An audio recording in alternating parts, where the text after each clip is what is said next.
here. It's beautiful, Artie. Thank you. Enjoy. Ah, fuck. Hey! You said frig? Wait a minute. I'd like to propose a toast to my family. Someday soon, you're gonna have families of your own. And if you're lucky, you'll remember the little moments. Like this.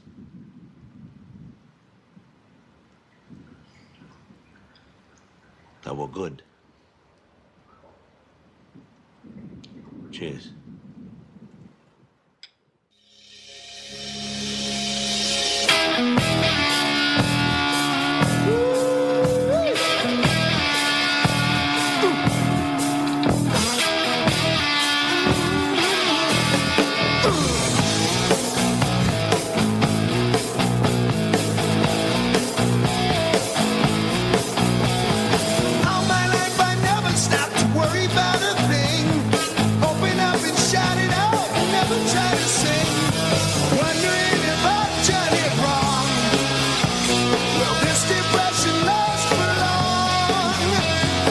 The best part.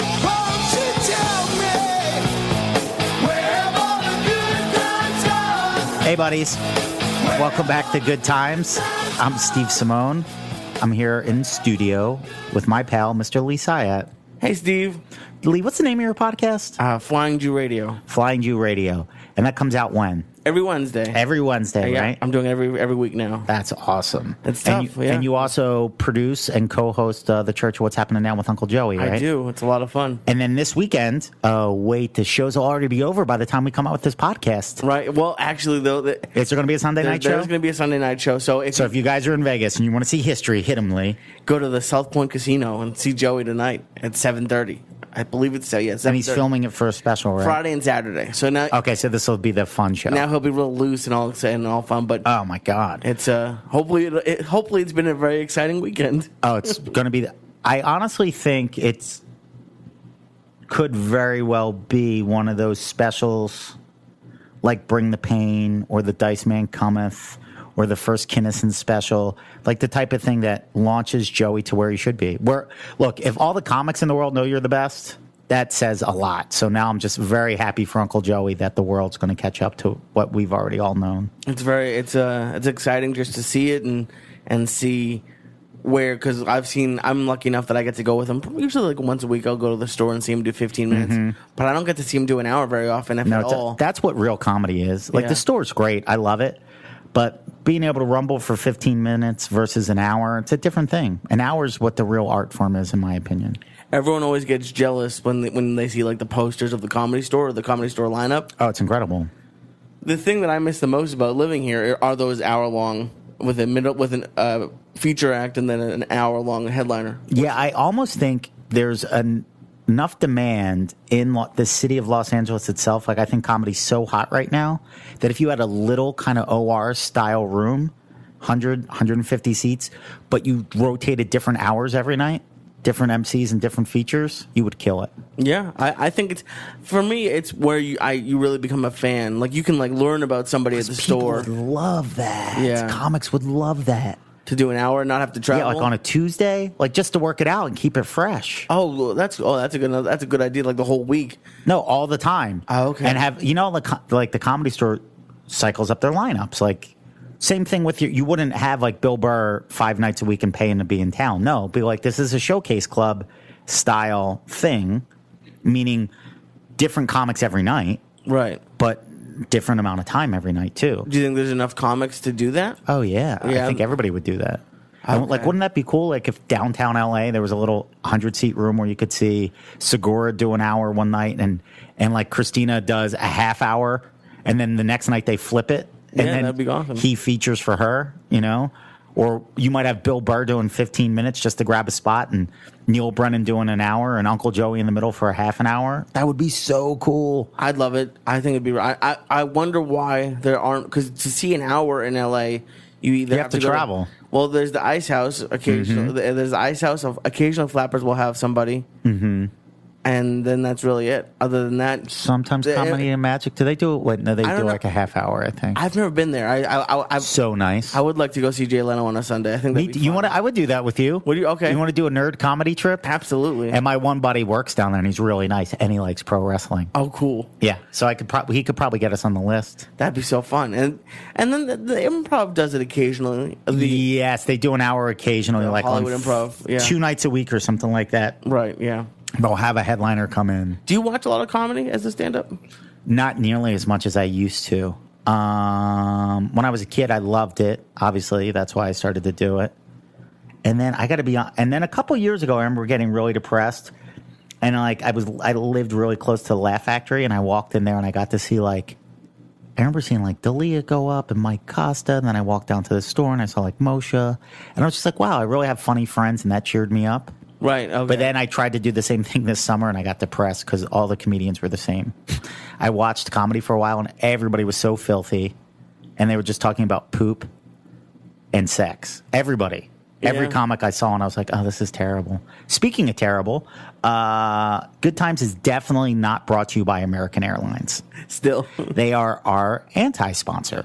And the only reason I want to give you guys fair warning about American Airlines is because they don't care about their customers. It would be kind of like, I don't want to sound mean, but it's like, let's say if I went to a hamburger place and they gave me, instead of a hamburger, they gave me duty on a bun. And I was like, excuse me, I ordered a hamburger, but you gave me duty. And they were like, hey, that's what you get. You paid for duty. And I'm like, no, I paid for a hamburger. Like, honestly, if you went to a fast food place and they gave you duty on your sandwich, you wouldn't want your friends to eat there, right? Right. Absolutely not. Yeah, so I don't want my friends to fly American Airlines. It sounded like you were reading off a copy, but it's like, and don't fly American Airlines because they don't care about their customers. They don't. They really don't. Did you have another issue, or you just still? No, I just want to keep on reminding. Like, I honestly view it like if I went to a hamburger place and they gave me duty, and I was like, excuse me, I've been here many times before, and you always give me duty instead of hamburgers. And they wouldn't give you a refund. They would give you like store credit. They'd be like, hey, sometimes duty gets in with our hamburgers. And I wouldn't even, and I feel bad for anybody that are working for American. Just go find a better job, man. Yeah, especially Put the game plan in work. You deserve, because what'll happen is people will start associating you with duty. Did you see what they just did this past weekend? No, a bunch of people tweeted stuff at me like they sent the wrong plane out or something. There's this, apparently for safety reasons, since there's nowhere they can land between here and Hawaii. Mm-hmm. They have to send a certain plane that has certain safety precautions and certain safety things on board in case there's a fire or something. Yeah. And they sent a plane that had none of it. Of course. Yeah, they don't care. And apparently every plane that goes out is supposed to get signed by like the this maintenance supervisor. So they had an anonymous quote saying someone really like it's not just like we happen to send the wrong plane. Like they're supposed to be checked multiple times. Yeah, well, they probably, honestly, they're so cheap there. They probably don't pay people. They probably, look, honest, this is how I feel about companies like that. If they treat their customers like poop, imagine how they treat their employees. Oh, and it might not It's even got to be be that awful. Like that maintenance guy could have been like, "Hey, this is the wrong plane," and then someone at the home office is like, "Well, Or we you can't know cancel what, this dude? flight." I remember this is a true story. We went into a diner when I was a little kid.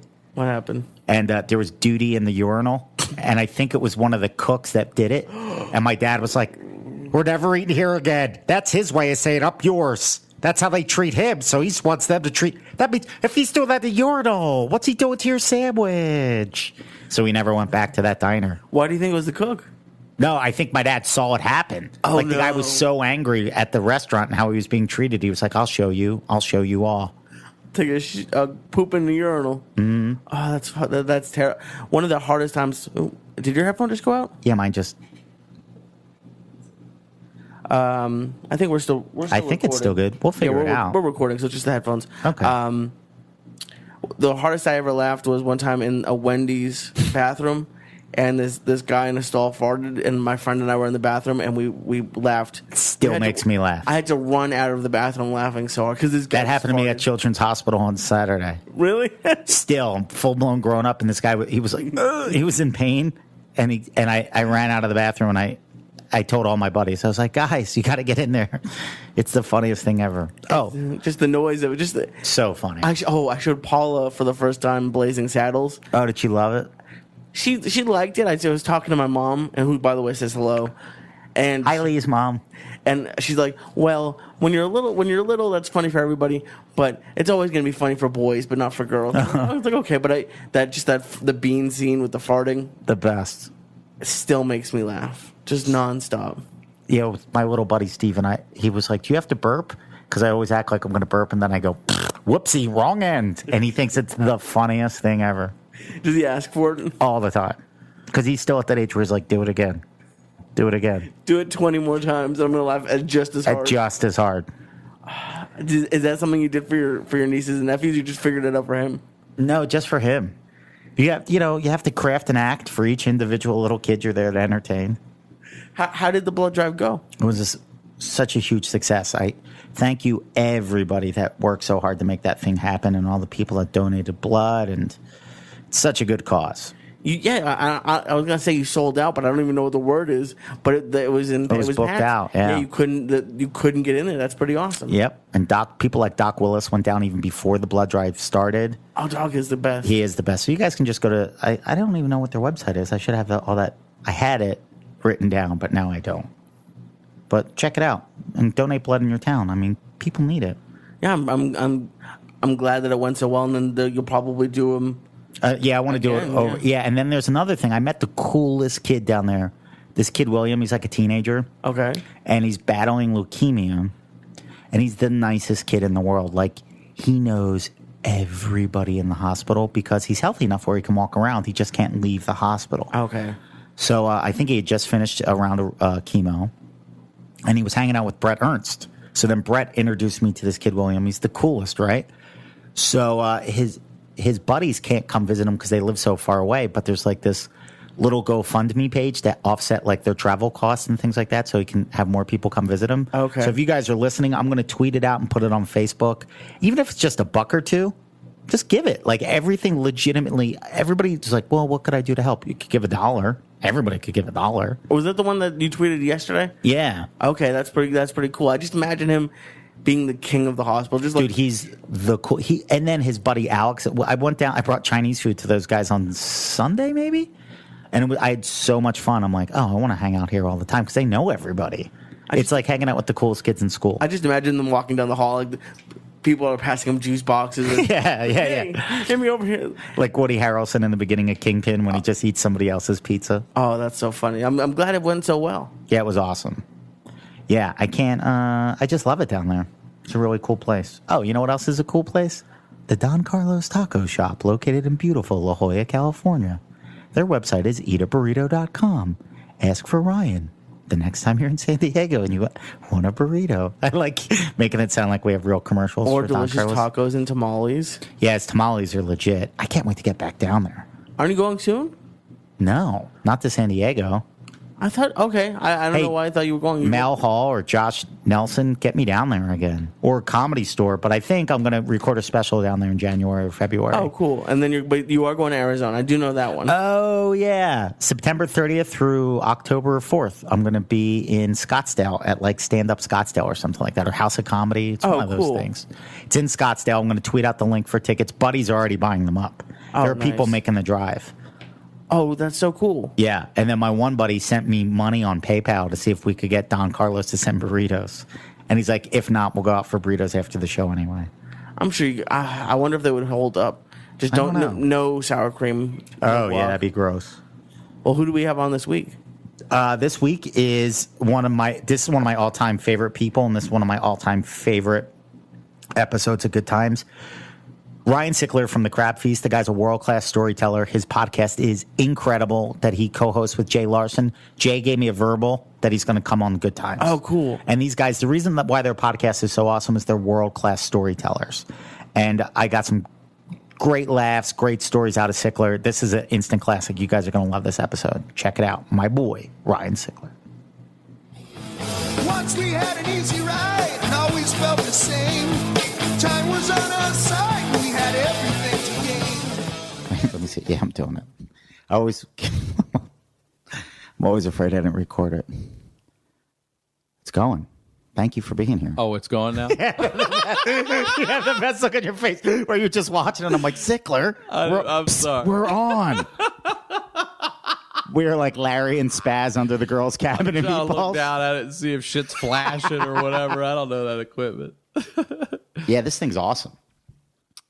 Well, thank you for having me here, Steve Simeone. Thank you for being here. Hell yeah. Dude, I need a good episode. I need some of those great stories. My dad's that buddy of yours, Ryan, the kid from Baltimore. He always throws the extra syllable in it. That kid from Baltimore. Are you two together? Forget it, man. Baltimore. That is how some people say it. They say Baltimore. My grandma used to say all the time, Sandy Claus. You have any Sandy Claus around there? You going to see Sandy Claus? Like, who the fuck is that? Is that his fucking sister? Who the fuck is Sandy Claus? So funny. Yeah, I miss that stuff, man. When was the last time you were home? Gosh, the last time I was in Maryland was 3 years ago, 2 years ago. This will be the third, yeah. Yeah, once you have a baby and stuff, it's hard to get back there. Dude, we got to get you back to perform there. You should be in Baltimore. The last time I was there, I performed with Aisha Tyler, and that was a lot of fun. But we're setting up. Jay, Jay just had his baby, so congratulations, Larson. Yeah, congratulations, Jason Larson. I can't wait to get him on here too. We keep saying we're trying to do this, and then all this life stuff happens. But we're going to set up an East Coast run, and Baltimore would be one of the cities for sure. That would be incredible. Yeah, we want to just do some one-nighters down from Boston, New York, Philly. And then Baltimore, D.C., or maybe like right between Baltimore and D.C. Yeah, I got to get back to that part of the country. I miss it. Yeah, Jinx, knock on wood. Especially this time of year. This is my favorite time of year to be on the East Coast. Yeah, the humidity's gone. It's still in the like upper 70s, maybe right around 80. It's perfect. It's perfect. That's usually when I like to go back is September because I get an Oriole game, I get a Raven game, and you get that weather. Oh, it's incredible. You get out to Western Maryland a little bit if you can. You're starting to see the leaves change and stuff. Yeah, Maryland's a great little state. Yeah, I had a buddy that just moved back. What up, Pat? I had a buddy that just What's up, Pat? He's the best. Lynch mob. But, yeah, I don't know. There's something about this time of year that makes me a little nostalgic. There's something about this time of year, that whole back to school thing makes me, I have this like sort of subconscious pressure to get my life together where I'm like, all right, bro, summer's over. It's time to kick it in gear. Right? I get that. I gotta get that trapper keeper. Not gonna get liquored up tonight. Remember Farley? Yeah. Yeah, like back to school shopping. Like, okay, this is the year I take my studies seriously. I used to love back to school. I would go get like, it's funny. Where were we talking about this? But, we get like the trapper keeper and then, explain to the kids what a trapper keeper is. So a trapper keeper, I'll bet you they still make them. I bet you they're still out there. But you used to have the binder. It was just a 3-ring binder, and it looked like blue denim almost. Yes. Remember, like a canvas. Cloth over like industrial cardboard. And then everyone would take it and make it theirs. What they write their favorite bands on it or whatever the fuck they wanted to do. Girls sign the Van Halen VH was very big for my generation. And easy ones too, like Twisted Sister. I think a lot of people did that. They weren't even Twisted Sister fans. They were just like, I can do that to you. Someone do that. All right. So then it became like Trapper Keeper compared to that binder was like the X Games of binders. You know what I mean? Like it went from just a thing that opened up with 3 rings in it to this shit slides. You got pockets and zippers, and you're like, oh my God. But it was one thing that had individual folders for each class, and it was just a lot going on, and it Velcro closed. None of that shit fell out. Because you remember that, man, your papers would start falling out. You're like, fuck! Always. I will never forget there was a fight. Okay, so it was a girl fight. Ninth grade's the only year I rode the bus after. Okay, so 6, 7, 8, we were walkers. Okay. He sounds like a zombie movie. We were walkers, all right. I loved it. It was my favorite thing. I've written. They used to say when they would let you go, they would say the first thing was walkers are dismissed. We'd be like, see ya. Everybody's waiting for their buses. Yes. And there was always one kid. Yes, you're so right. Yeah, you're out first. Different dismissal times. Boom. Yep. Remember, like bus 88, bus 88. And someone said to me, like, but couldn't you just leave if you wanted to? I go, yeah, but you're getting on bus 88. And I said, those bus drivers know every kid on that bus. Yeah. And if you're not supposed to be on that bus and you do sneak on, you're going. You have to call your mom. Be like, I'm 20 minutes away. You're like, I'm on the wrong bus. Oh my god! I just wanted to leave school, but you're in a different neighborhood. That feeling. If you got on the wrong bus, bro, like that's the. I don't live here. I don't live this way. We're circling back. Wait, I don't know that house. I don't know that house. Where's Mr. Johnson's scarecrow? Like I knew the Halloween decorations. Yeah. Supposed to be going that way. So walkers are dismissed and we will be out. And we would laugh because you just picture 6th, 7th, 8th grade. I don't know how many hundreds of children that is, but mathematically, there will be one who's the last out, or and we're already long gone home playing already. Yeah. And our principal, we used to have this principal named Mr. Chase. He was an older black dude. He was the vice principal, and he used to have a wooden paddle on his wall with holes in it. Oh, and he was just all about intimidation, though. He was the sweetest fucking guy. Yeah. He was, and we would say, "What's that for, Mr. Chase?" Like, that's the when you spank somebody, the meat sucks through it. We're like, "Oh my god," you know what I mean? Like, "Don't fuck with Mr. Chase." And he used to have.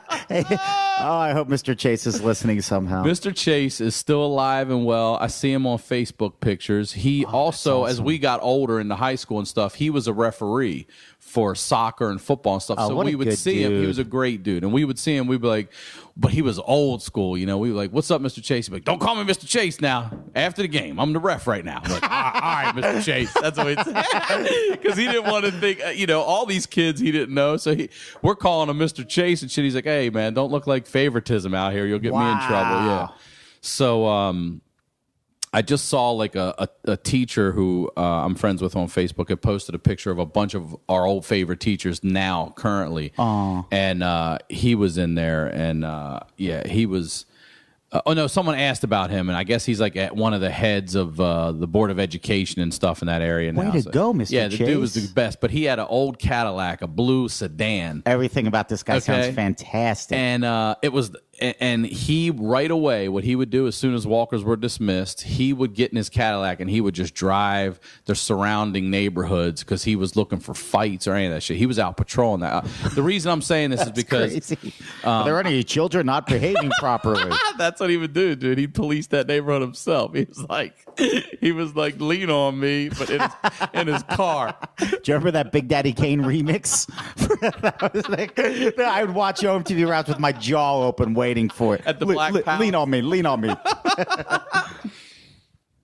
My stepson was leaving school the other day, and there was two kids were fighting on school property, and there was a crossing guard there. So she went to get a teacher. Or no, a teacher saw it, went to go get the principal, and the crossing guard's telling the kids. So they were like, "Well, fuck this." They went to a church parking lot right across the street, and there's a crossing guard trying to tell like 30 middle school kids, "Don't go over there and watch that fight," and they're all running over you're there, not. Yeah. So he's telling me about it. And that's what made me think of it. I said, "Oh, we used to have a middle school," because he's a walker now, and we were walkers in middle school. So I'm telling him what it was like for us to be walkers.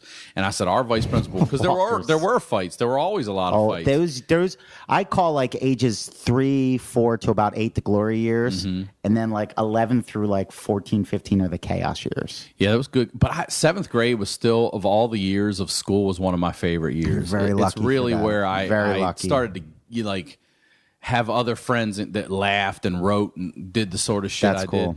But so he would like drive these surrounding neighborhoods and stop these fights or try to catch them before they started and stuff. And there were always some girls like, "Mr. Chase, they're fighting over on 3rd Street." Like, "Thanks, girl." And I'm just imagining him putting the siren on the roof of his car. Like, I got it. But the thing was, he's with zero regard for anyone else in the neighborhood that could be walking. He's flooring, like trying to get there to break up. But it was like you were his kids. Yeah. So he was. I'll be damned. Did he was he letting have his any kids? You know what? I don't know. That's a good question. I bet you it just sounds like he's so involved in the community. It's like, how could he have a family? He wasn't and do letting that? you get out into that neighborhood and make that school look bad. He wasn't doing it. He was on that shit. I hope people still care. Yeah, he like was on that shit. He was a great vice principal. So, is this the girl fight that he's flying to? Somebody told him to? You said there was a girl fight that you See, I got way off track. Thank you for bringing me back to girl fight. Girl fight, completely separate. So in elementary school or whatever, we took buses. 6th, 7th, 8th, I was a walker. And then 9th grade, I was on a bus until 10th grade was licensed. 10, 11, 12. I drove. The cool. Oh, you had. Oh, you cool March. kid. I got mine in March. So 9th and half of 10th, I was on a bus.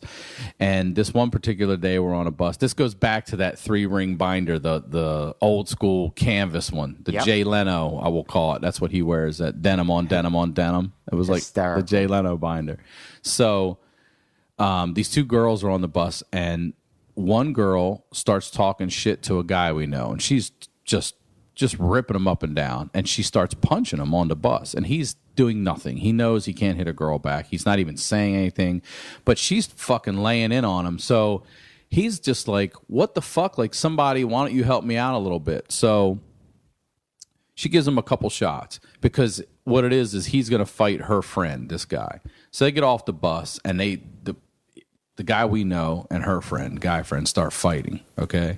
And our guy's on top of her guy, and he's punching him in the face.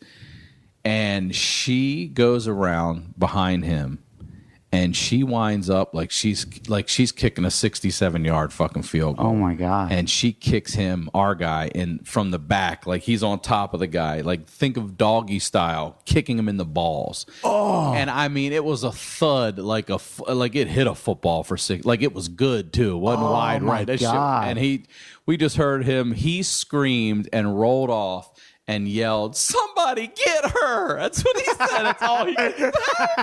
And he was, please make a T-shirt that just says "Somebody get her." Like, please. It was such a loaded comment, because he was like, "Please, somebody fuck her up. Also, please, somebody get her and don't let her do that again. I'm in the most pain I've ever been in my life." Somebody get her. Thump, and he just said, he said, "Somebody get her." Oh my! And then the dude got away, and she got away. So the next day on the bus, it had to be war. The next day on the bus, my neighbor Shannon, she was a very cool chick. I've never met a chick named Shannon that wasn't cool. She was cool, and she walked up to that girl on that bus and said, "I saw you fucking hit him on this bus yesterday. It's on. And then I saw you kick him in the fucking balls unfairly yesterday." And she said, "He's not going to hit you because he's a gentleman. But when we get off this bus, I'm going to fuck you up." And this girl had glasses on, and Shannon gave her just a jab right here, in the center of the nose, and like made her glasses crooked and stuff. And that girl started crying. Oh man, she not only that, like, it was a solid, like, she knew what she was doing. Like, there's more of this coming after we get off this. Probably fucking had bus. 8 Irish brothers. Like, if you think I'm even joking She's around, turning that fist over, throwing a little hip into it. take this back. Making noises like, remember when Apollo Creed was hitting the coronation bag? Yeah.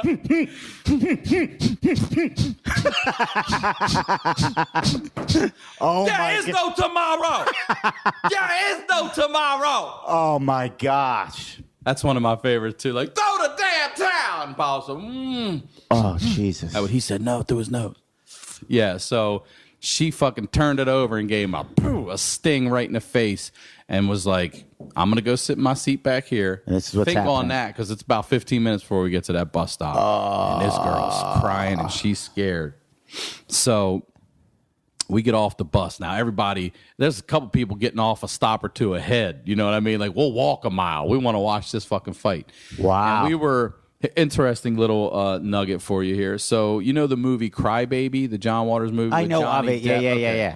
So that movie had our high school band in it, and they shot it in this little town where we went to school right out there in Maryland, in Carroll County, Maryland. And they used this church they called the Chatterbox Orphanage. Well, that church was the church that this happened in. Like, what the story I'm telling you right now, you can go to that movie, pause the, like, you know, wide shot, establishing shot of Chatterbox Orphanage of this church, and look and see exactly where what I'm telling you happened on this piece of property. Wow. That bus stopped right there. We all get off the bus. And then, you know, she lets the bus get into the distance, and she grabs this girl. And the girl had big boobs, too. And she fucked her up like a dude. I mean, she had two older brothers who probably, man, she fought her like a guy, beat the shit out of this girl. And while she was doing that, my buddy who had been kicked in the balls took her little 3-ring canvas binder and took her papers out and just threw. It was windy. He threw everything went in the air, everywhere. and it was a cemetery behind it. Oh my gosh, So, it's like a movie. yeah. So what was in one? So the wind catches all her papers, and they're everywhere. And she pulls her shirt open for guys and stuff like that. She's like, "You guys want to see her boobs?" I mean, the girl She's started her beating bra her on. that bad? Beating her that bad. Like it was 3 shots, but the girl just went down because she knew. She just basically was like, it was like a Bronx Tale. The fight I'm going was to take over this before. fucking Yeah, now you way can't over. leave. And she's like, Yeah, you don't take the ever fight out of fucking somebody, do it's that. gone. Yep. Don't you ever fucking do that again. I'll bet you that girl will never interfere with anybody's business ever again. Wow, Mm-hmm. that's crazy. I remember watching a girl fight when I was in. It was in middle school because I remember it. I remember these 2 girls, and there's sometimes the difference between girls and boys. Like say 8th grade, there could be women in 8th grade, and these were 2 women, 8th grade women, fighting. And I remember legitimately being scared. Yeah. I remember I think I was like in 6th grade. I think they were like a year or 2 older than me. But developmentally, I was like one of those little kids wearing a Hawaiian shirt, like, hey, nobody give me the business. I'm going to make soda come out my nose. It's because you're jealous. You're just jealous of this shirt. Bro, I remember the girl punching the other girl, and she, like how sometimes in cafeterias when you're in line to get your hot food, they have those partitions, like it's not stanchions, it's not poles. It's like when you go through a corral, like Yeah, at, the turnstile Ponderosa thing. Yeah, those turnstile things, but then it just runs so kids would stay in line. The tray, like all the way around that metal. Yeah, but then the thing on that Right. keeps you next to that thing. Like I forget, I don't even know I'm a moron. But anyway, this girl gets punched over that. It was like Oz. It was like a prison movie. I think she hit her with the cafeteria. Oh my God. And I remember just being like, this shouldn't happen at school. Like it was such a vicious beating. I got scared. Yeah. Chicks are no joke. No, man. they're not. I'm just sitting here talking to Derek about that. It's my stepson's name, so I can say Derek, about fights in school and stuff. And I said, he said the kid that they said he wasn't really a bully, but he just talked shit to everyone. He was always better than you, and I'll beat your ass, and I'll beat your ass. And this one little kid got tired of hearing it, and I guess that guy pushed him, and that kid said, fuck it. You don't know. I told Derek, like, I wish someone would have said this to me too. Like, you don't know what somebody else is going through. No. You don't know if their grandmom just died or their mom's going through breast cancer. My you dad, don't fucking you might have just catch any somebody on a bad day. on a bad motherfucking day. Yeah. 7th grade or not, that little thing, if spark plug goes off and you're the same size, it could be trouble. And it was. He took this kid down. They said he stomped his leg and broke it. Wow. An ambulance showed up. And I was telling him about fights I remember in middle school. 7th grade, we were in science class. There was this kid named Ronnie. Of course, he was the piece of shit. And there was a kid named Sean. And Sean was a big, quiet kid. Big. Like country strong, big. Yeah, like O lineman. Yeah, yep. And quiet and, also shy in a way. Yeah. And he never talked. And Ronnie was sitting behind him in science class, flicking his ears and fucking with him. And the kid turned around and told him, don't stop touching me. Stop touching me. And the science teacher, she heard it, and she said, hey, stop. Knock it off. And the kid kept doing it, and the kid kept doing it. And then class was over. And before we're going to our next class, he said something else to the kid. And he came up and pushed him. And, I mean, you just saw this instant rage in this quiet kid. Yeah. And he reached back. And, man, he fucking crushed this kid in the face, knocked him unconscious. Like, even the science teacher was like, oh, because she saw him. He had that look like a boxer, like, where the fuck am I? And he went down, and she went and got Mr. Chase, the vice principal. I'm imagining Mr. Chase with that wood paddle on his hip like a cop. Like around and his he's back, got the rover. running, like, I'm Mr. Chase in pursuit. I'm on my way. Mr. Chase in pursuit. Whip, whip, woo. Lean on me, lean on me. Man, he came. He came running. Oh, man. And the truth was, I mean, I told Derek, like, if you fight back, you're going to get in trouble too. Yeah. But I don't know how it is today. But that day, even the science teacher said he bothered that kid the whole class. The kid told him nicely. I told him multiple times. Yeah. And then he put hands on the kid, and the kid crushed him. And Mr. Chase is like, that's what you get, Ronnie. That's what you get. and took him down. And he's like, you know, he had to tell Sean too, you can't do that. I can't approve of that. But his punishment was not as severe as the kid that ended up getting fucking fucked up. And I told Derek, like, that those are lessons you can learn that lesson by seeing it happen to somebody else. Sure. You don't have to learn that by letting it happen to you. Like, don't be that asshole. So yeah, there was a lot of fights we had. Those years especially, right? Yeah, middle school. I mean, no, just you know, I've talked about this on the Crab Feast, and there's been a lot Great of podcast, fights. buddies. You have to listen Thanks, to it. Steve. We have great episodes. But Maryland, I mean, that whole area is just an angry area. Yeah. You know, we had riots in May, obviously. It's an aggressive area. It just is. From D.C. But up I'm not to just talking Boston, about black people. Yeah. Yeah. It's a different thing. And I think it has to do with, you know, life is just tough, man. Life is tough for everybody. Yeah. And I'm not saying just black people or just white people. I'm talking about, like, the fights we had. All of them were white people. Yeah. You know what I mean? All of them. And there were a lot of fights. I watched one of the scariest, there were the scariest two fights I've ever seen. One was at Preakness. And the other one, I mean, these are both like a 1A and 1B for different reasons, but I'll start with the other one first. So I went back to Baltimore to visit my brother. And my brother and a buddy of ours were living in a house in Canton. Okay. And they're in a little row home, and you know, it's just home house out. But there's a bar like 2 blocks up on the corner, and we're out, and it's winter, and the sidewalks are, you know, a little bit icy and shit. And bro, you fall on that hard winter ground, crack your fucking head. You're done. You're done.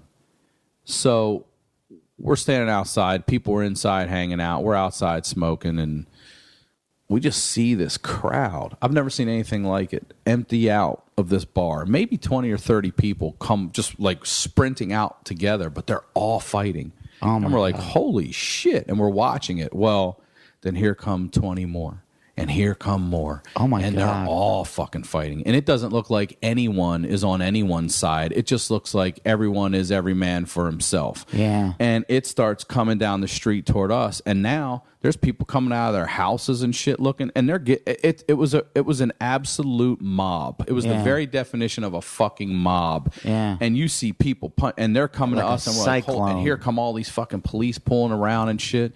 And there were just a bunch of drunk assholes that were just standing. You've seen these dudes in Philly before. They'll just stand right near you and just stare at you and stuff, and they'll just circle and try to talk. You're just waiting for them to do something. Yeah. So we just called everybody in the house, like, come out here, and then they would leave. My cousin's a cop. He hit up a couple of his friends. It was like, keep running up and down this street tonight for a little while. It was crazy. I'd never seen anything like it. People It's just scary going when at it. Yeah, when fights are real, there's nothing cool about it. Especially something like that, man. And the one at Preakness was it was scary as fuck, but the mob thing, like, I don't just understand why seeing it everybody move going down the street, like it was in this like organism that was growing and moving, and I was like, holy shit! It's like it had a mind of its own. It was nuts. I've never seen anything like that. But at Preakness, this is my last trip to Preakness too. This last time, it was me, both of my brothers, and then 3 of my cousins, 2 brothers and a sister. They're like third cousins, but we grew up like you guys did. We're all still super close. I talk to them all the time. Awesome. So we go, and, you know, back then, we used to take like the big garbage can recycle ones with wheels. Yeah, We used to absolutely. fill that with beer and ice. And just wheel it all around the infield with us wherever we went. We just had beer. Drinking beer like it's day. like the 1970s. Absurd. Just absurd. You know, you can basically tell a lot about someone when, especially in their 30s and 40s, when you're at an all-you-drink event and you have to drink as much as you fucking can. You know what I mean? You can tell a lot about a person that when it's all you can drink, they take that shit to heart and go for it. Yeah, that's a very East Coast thing. Yeah. Where it's like people, all you can drink means I'm going to try to break the bar and pass out and throw up, as opposed to like, oh, I can have fun. Yeah. People don't drink to have fun. They normally drink to you have pass 2, out. maybe I'll have 3. maybe 4. Now No, I'm having 15, 19. 20. Yeah, it's crazy, right? It's all you can drink, man. Yeah, it's all you literally can drink. You fucking passed drink out till and had death. alcohol poisoning. Dude, I don't miss my 20s at all. So we go to Preakness, and they changed the rule from that because it's 100,000 people that pack on that infield, which is insane. And they're all that fucked up. I mean, I went with people. What you do is you'd get a school bus. People would get on a school bus. They'd all pay a fee. The bus would drive you. Bus sits there and parks. And it's an all-day thing. Like, you get there at 8 a.m. That main Preakness race, the one that's part of the Triple Crown, isn't until 5 p.m. And what time do people get? 8 a.m.? 8 a.m. Oh, that's well, now, disgusting. you're drinking on the bus down, okay?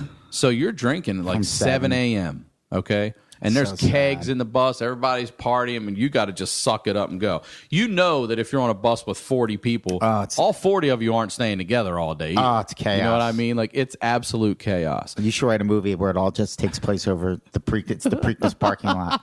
This And sounds the like infield. heavy metal parking lot. Did you ever see that movie? Of course, one of my favorites.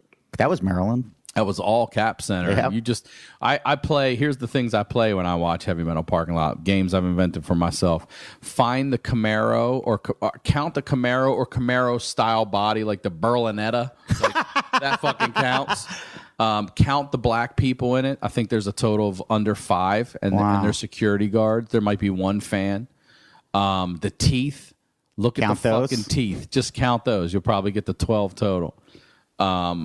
I play those games. They're great. That's, like Rob I remember Halford, David. Judas Priest. Yeah, man. So, Party. kids, Like, Google heavy metal parking lot. It's hilarious. it's a cult classic.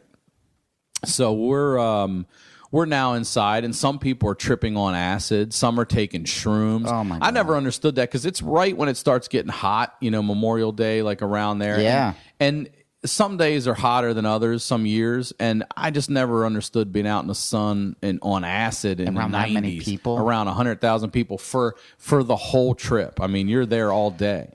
So a lot of people are passed out before the fucking main race hits. Do you know what's really sad? Like, I remember adults trying to communicate this to me when I was, like, say, 22. And you can't take a 40-year-old's brain and put it in 22. Life shouldn't really work like that. Yeah. God has a plan. It all balances out. Like, you can recover faster. There's all these when you're younger. But the level of sadness you must have to get that wasted. Like, I was sad in my 20s, and I would get wasted, but it also was a function of youth. Like, I remember one of the first jokes I ever wrote was the same behavior that made me cool at 18 at 28 was a cry for help. Like, right? You know what I mean? Like, if you light a fire, take your drink, get naked, start a fire at a party when you're 18, you're the coolest. Like, did you see Stevie's outside? He's got his shirt off. And I was like, but if you do that at your niece's second birthday party, people are praying for you behind your back. Like, did you see Steve? He has his shirt off. Get the rosary. Get the rosary out right. But there are people back home, and I'm sure it's out here too. Still doing that. Yeah, like 30s, 40s, 50s, still drinking. If you're still fist fighting in your 40s and shit, and 30s, like if you're not defending yourself or your family, you get fucking checked. Oh, it's that getting drunk, doing drugs. So sad. So these people. But that's what this event is for. It's for all those people. That want to just get hammered like that. Yeah. And there's 100,000 of them yearly that want to pack in there and do it. And, they sell shirts that say horses. There were horses because there are people It's that just are a giant fucking, party. You walk by at noon, there are people laying face down, vomit all around them. You're like, oh, they're done for the day. They're done for the day. Yeah. Someone now has to babysit them if they have a good group of friends. So, You're bringing up sparking so many memories. Remember that? Like, oh, man. Like, this asshole. Now somebody's going to... I was that dude so many times. We would never When I was like SPF him either. Like, that's 19. the rule. You're going to sunburn. That's your penalty. My No gosh. SPF. And if we did, we would draw like a dick on your stomach or something. It would burn in there. And you'd have to deal with that all summer. So, and they also did, too, a good friend of mine, I was telling you, he works for the Ravens. He also worked for... Pimlico is the track where This dude's got the best life ever. Pimlico's the track. He's an electrician for Pimlico. It's the track where Preakness is. And if you've ever seen, they did a piece on Tosh.0, but they call it the running of the urinals. Mm-hmm. So there's just urinals side by side by side by side by side because there's like the porta potty ones. So many people are going to the spot and stuff. Well, drunk idiots had started getting up on top of them and sprinting across them all the way to see if they can make it. Oh, well, my of God. course, while these drunk idiots are getting it more wet and more wet, people are throwing beers, unopened beers, and crushing them. Some open beers. So now it's getting wet and dangerous. They're all falling off. And they did it for 2 years. And then my buddy's job, the next year, they had a company meeting. They're like, all right, listen, for Preakness this year, let's separate those urinals. So it would be like 3 and then a big-ass gap and 3 more so that people couldn't just sprint across the tops of them. Yeah. Because some people get hit in the head and shit. You can watch the videos on YouTube and just they're getting crushed by beer cans and whatever anybody wants to throw at them while they're going across. Who do you think's the bigger asshole? The person running on top of them or the person throwing stuff? That's a tough call, man. That's a tough call. That is. Do you remember like your first party where there was beer? Yeah, I do. Our parties remind me to come back to the Preakness fight story. Oh, no, let's hear that. Let's hear that. No, I'm just here thinking. Okay, our parties, we used to go to house parties that would get, someone would always call. We firmly believed we had a narc in our school. And we did. 21 we had a Jump 21 Street Jump style? Street. And we had, in the 9th grade, my high school there was still a smoking lounge. Oh, yeah. And parents I totally, would sign that's where all the their- heavy metal kids would That's hang right. out. That's exactly where the denim would be. Yep. And Denim patches, buttons, Motley anger. Crue and shit. Yeah. Bandanas. Bandanas. If you were 18, you didn't have to have your parents' permission. But if you were a senior that was under 18, if you're still 17 at the time, they had to sign for you. And some parents were like, "Yeah, my kid can smoke in school." So there was a room, and it was just ridiculous because you would come around this corner of the hallway, and it was just this fucking cloud of fucking smoke. Well, obviously, the next year they got rid of that shit. And then everyone just smoked in the bathrooms and stuff, just pouring it in. Smoking in the boys' room. And our school was a bad school for drugs in the 9th grade. They used to come through and check lockers and stuff like that. So by 10th, 11th, 12th, people are party. We would do field parties if we couldn't have a place, and that was always fun. But the house party, we just assumed, this is our high school mind, like there must be a narc because every house party we go to, it gets fucking busted. The Maryland State Police pull up and they come in and State police? yeah, state troopers, because Stadies, buddy. You keep your mouth shut. They'll crack you in the head with the nightstick, and you know what? That's your own goddamn problem. That is your own goddamn problem. You That's keep your your mouth dad shut. telling you that. They address you? Yes, sir. Yes, officer. No, sir. I apologize for being an asshole because my dad taught me better, but I want to be fucking Spuds McKenzie showing off for my buddies. Spuds McKenzie. I want to be fucking showing off.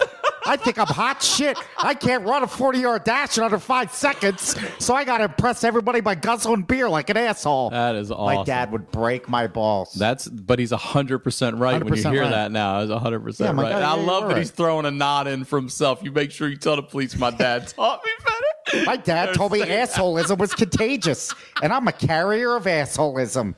That's awesome, man. So we were so sure of it. And we also there was a state trooper barracks right by our high school. So that's why it was always state troopers. They were right there in the fucking neighborhood.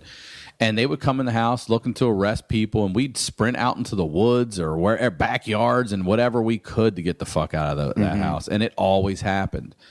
And there was one kid that we were so sure collectively as a group that was the narc. Did he have a beard or something? Somebody beat him up. Yeah, somebody tried to beat him up. They tried to beat his ass. And then we wasn't never a saw him narc. again. So we were like, what the fuck happened to that guy? Oh, really? I want to go back and look and see. Seriously?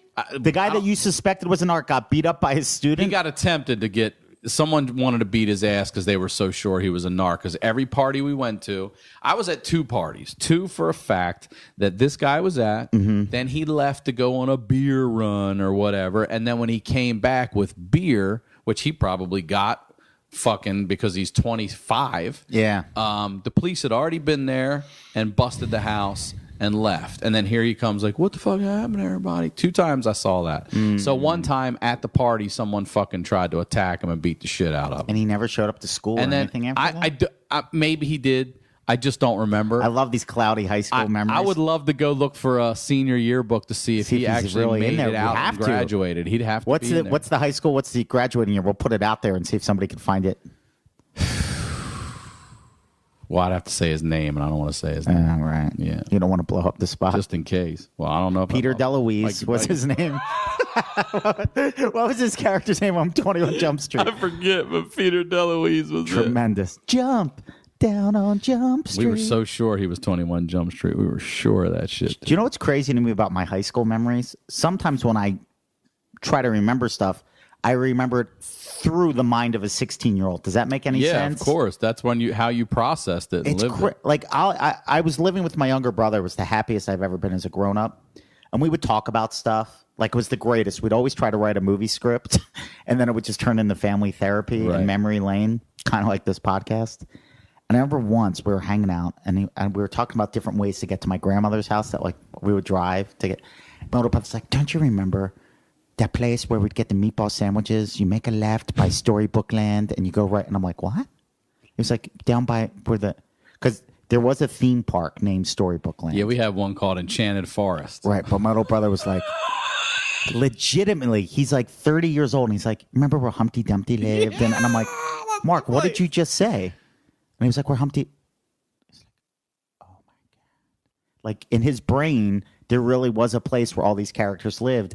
Then he had to go back and process it as a 30-year-old and be like, yeah, what the hell am I talking about? Because we would just drive by woods, and people would be like, that's where Goldilocks is with the 3 bears. Oh, yeah. There was a junkyard. There was legit junk. You'd come over the Platt Street Bridge to get into Philly. Yeah. The other bridge was backed up, and there was a junkyard right there.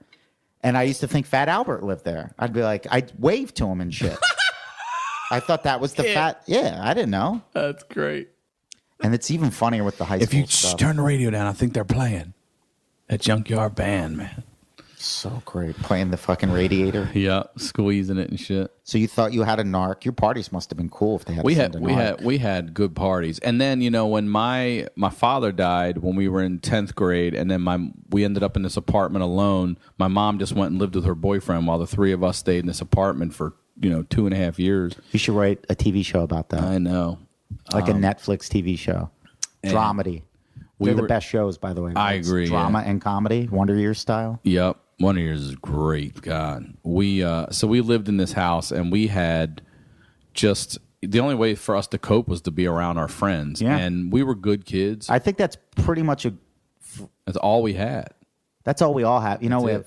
But I mean, literally, Friends when mean your so dad much. dies, and then your mom's like, "You guys can stay here. I'm gonna go be somewhere else." Yeah. we have each other And then especially those years, and too. our friends. Those Your years friends are it. everything. I mean, we're still friends with so many of those people. Isn't Still. that awesome? It's awesome. There is so much truth to that. Like these tough times you go through, bro, they make the most beautiful relationships, the most beautiful I'm memories. still the most- friends with middle school people. Yeah, big time.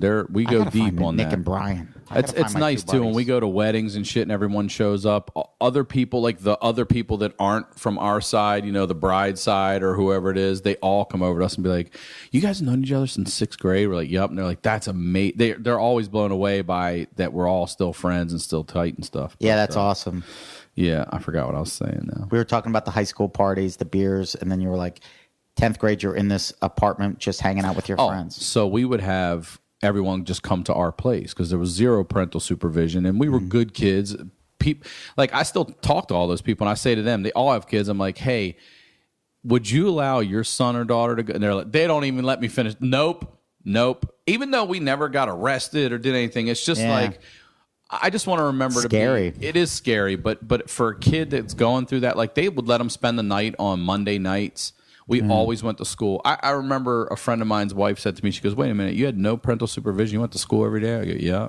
She goes, You're good kids. I go, "And I went to college." She goes, "You're an idiot." I thought about it for a second. I was like, I could have probably taken a day, a week off or whatever. I could have if I wanted to, but You know what? we wanted to make sure it was our dad who looked good. You know what I mean? Like he taught us wow. better. You know what I mean? Like your dad. Like my dad did teach us better. Like you're not going to be some slacker pieces of shit. You're going to fucking school. You're getting an education. If you have to do it yourself, you're fucking doing it. Do you know, honestly, that knowing how difficult my parents' life was, to try to instill in us values, that's why, like, now the older I get, the more I appreciate everything. Number one. But, like, I'll hold the door open for people. I'll ask somebody if they need help. I'll help somebody Always. carry something to their car, to the point where people think I'm a lunatic. They're like, what? I'll go volunteer time somewhere because it's like, that's how I honor my parents. I'm like, you know what? I can't thank them enough for doing without to make sure we had something, for working an extra job to make sure we had a roof over our head. But I can try my goddamn best to be a good person.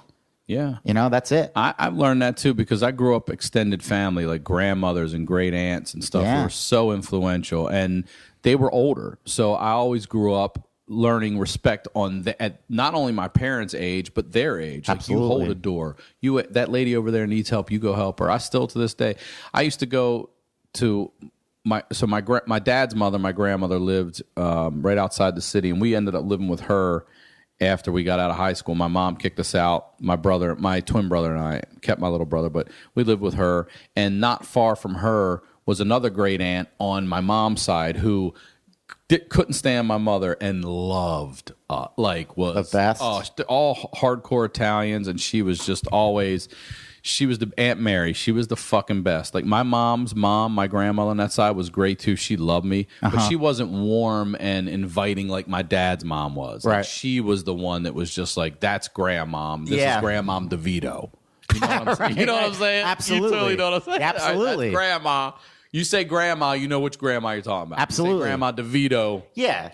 So, but Grandma DeVito had a sister named Aunt Mary. This is my great aunt. She was old, and she lived in Baltimore County, and she'd had this little house where she refused. She's one of those old, hard-headed Italian ladies, refused to use a walker in her home. Mm-hmm. But what she did was she would set up lawn chairs all the way to the front door, so she'd walk and grab a lawn chair. Oh my God, that's so adorable. And you'd see her. That's so adorable. That's the cutest thing I've ever heard. So I'd come to the door. I'd always we go have see to her. write this stuff. Valentine's Day. Share this with the all world. that stuff. I'd go take flowers to her all the time. Like, I loved it because she would always say she had our back. She couldn't stand that our mom had left our family and just abandoned us. And she'd always do this. She'd go, people take care of their dogs better than she takes care of her kids. That was always her line. And yelled at dogs the same way every fucking time. Aunt Mary, I'm just imagining, for whatever reason, I'm imagining Pacino in drag. Because, you know, Pacino will be like, in Son of a Woman, where he's like, he's a good boy.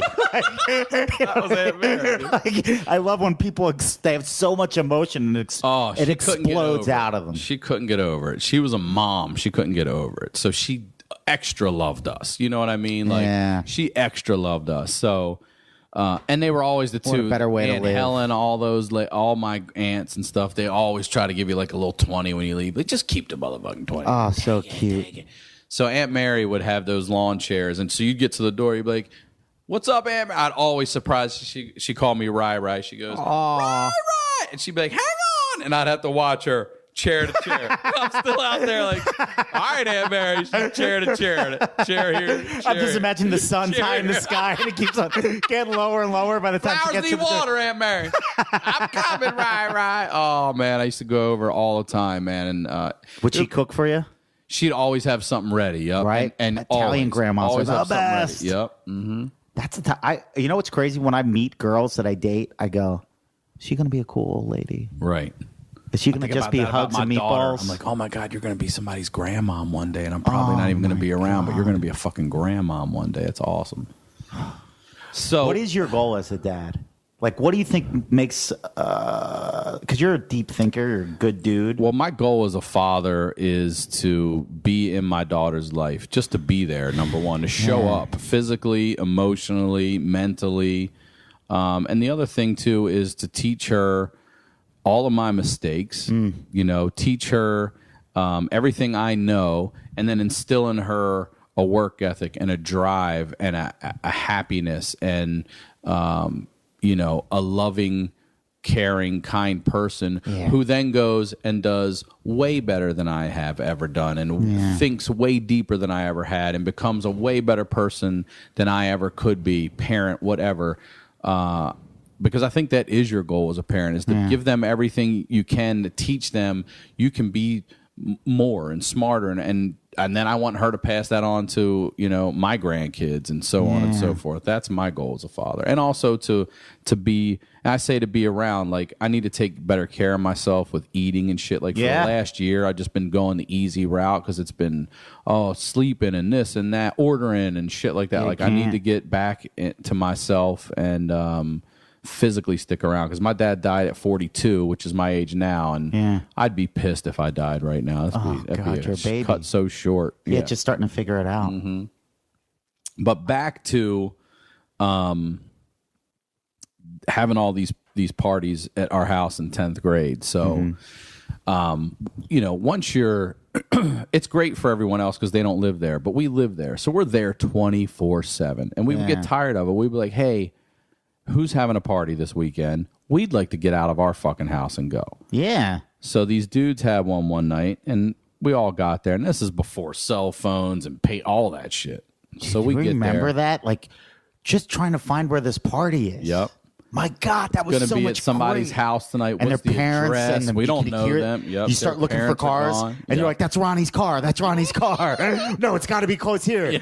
Ding dong, and like, bro, we have football like, players. Where are you guys? Bro, football players are working the door. Senior football players are working the door. Oh my God. Yeah, I'll tell you. I'm also going to tell you. My arms. I'm also going to tell you the best party we ever threw. I hope I'm not repeating that myself. awesome feeling of nervousness and anticipation, walking up to the door, crisp fall air. Yep, you just got out of school. Journey's playing. Oh, dude, taking me back. So we get to the door and we knock on the door, and these motherfuckers who are at our house every fucking weekend say, "Sorry, man, we can't let you in. It's too full." Yeah. We were like, huh? They're like, it's too full. Now, meanwhile, we live in a 2-bedroom apartment. Me and both my brothers shared a bedroom. My twin brother and younger brother, I never had my own room, but this was the closest I got to my own room the entire time growing up. My twin brother and younger brother shared bunk beds, and I had a twin bed right next to the bunk beds. That's the closest I ever got to having my own room. Because you had your own bed. It wasn't attached. That's right. It physically was not touching. But you know what? There's so much love when you're around people that close. I told Don I wouldn't trade it for the world. Like, if I became a gazillionaire and I had kids, I'd be like, babe, we're putting them all in the same goddamn room. Some of the Let them build memories. times of my life were at night laughing with my brothers in the bedrooms, cousins coming over to sleep. The and stuff. best times of my life. Absolutely. I think after I battled depression and some bad breaks as an adult, and I think what I came to realize was some of the best times I ever had, I didn't realize it at the time. Right. So now I'm very conscious of that. And that's really probably the logic behind this podcast, is to have people open up their eyes and go, bro, you're living the good times right now. Yeah. You're there. Yeah. So it's hard to take in. It really is. Even they talk about, like, even with sports, they talk about as you're going through a championship season, it just doesn't feel like that until you're done. It's accomplished. Then you look back, then you're like, wow. Oh, wow, look what we did. So when you go, I think about stuff like that all the time. Some of the best times were in those bedrooms and stuff. But so, we're in this small ass house that's always packed every weekend. And people knew how to get in. Like, you just hopped up on the roof. You could slide one window up and they'd be in. They're at your party whether you want them or not. We're not even there. We came home from my grandmother's one night. I walk in. I go, what the fuck are you all doing? There's like 10 people in the house already. Oh, Derek let us in. I said, oh, did he? Derek, come here. And then my brother walks up. I'm like, how'd Derek let you? Oh, Todd let us in. I go, really? Todd, come here. I said, none of us let you in. Don't fucking do that shit again. So it's always packed. So now they do it all the time. It's always packed. And we can't believe they just told us we can't come to their fucking party. You're at our house. That's so every insulting. Weekend. So instead of getting angry, we decided we were going to get even.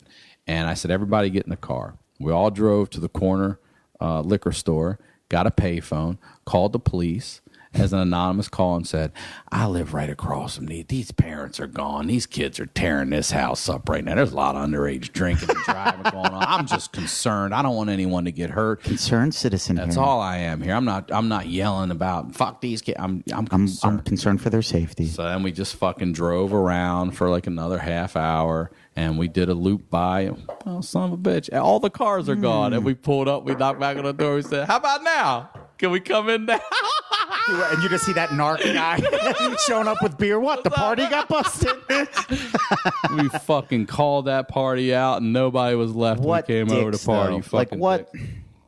They're at your house. The other thing we used to do too, when we'd have people over in the winter, especially because we had to hang outside a lot. Yeah, and it's fucking cold. Cold, and you come inside. I remember having golf, country club beers. We'd sneak onto a golf course. We would leave the keg outside. It was the best place. We packed snow.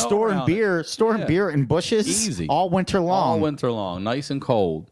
So we would take jackets when people would come in, and if you were an asshole, you didn't get your jacket back. That was our rule. Like if you're going to be a drunk person that's fighting and shit, you don't get your jacket. Go home. You go home without your jacket. We'll bring it to school. We're not going to steal it. We'll bring it on Monday. So many great ideas from movies and memories. Would you guys stash beer all over town? Oh man, we would stash it in bushes. We'd stash it like back in if there was somebody had a little bit of woods in their backyard, we'd stash it in the woods all winter, and you'd pack it in snow. You know, you had to get it before it melted, but we'd try to get it. We had one time, man, I can't believe this dude did this, and now I think about it, it's like, man, I could have been expelled or whatever. But we had a party, and Moosehead beer was just like a new thing. Oh, yeah, that was a big deal. Dude, we used to go to Ocean City every year, and our one thing we could get was a T-shirt. Yes. Okay? And Buckwheat Surf Shop. Yes. Ron John Surf Shop was Buckwheat huge. Says Otay. Buckwheat Says Otay. BB Bombers down there. BB Bombers, yeah. Yep, I remember that spot. I thought BB Bombers was the coolest place. I remember meeting the guy that inspired those Buckwheat shirts. Really? Yeah, he was a surfer down there. Wasn't Buckwheat? No. There was a dude down there who was a surfer. Dude, Ocean City, Maryland went off. I loved Ocean City. Cool surfers, and they had a skate park right there, the Ocean City Bowl. Yep. There was 2 kids from there that were tattooed brothers that would skate Mount Trashmore. Dude, that was a big deal. There was a kid that I'll never forget. My cousins telling me they grew up in Highlandtown, telling me that there was this kid. We used to go to this little these Greek dudes owned it, and it was called Sport Elite, and it was the best soccer store in Baltimore. I mean, these dudes were on point, had everything. They knew what was up. And out back in this little fucking space, they had built this half pipe. We were like, that's kind of weird. Yeah. Well, my cousins used to tell me this kid from Highlandtown was this professional skater, and he used to skate back there, and we used to watch him. No and I'm way. like, who? And damn if it was Bucky Lasik.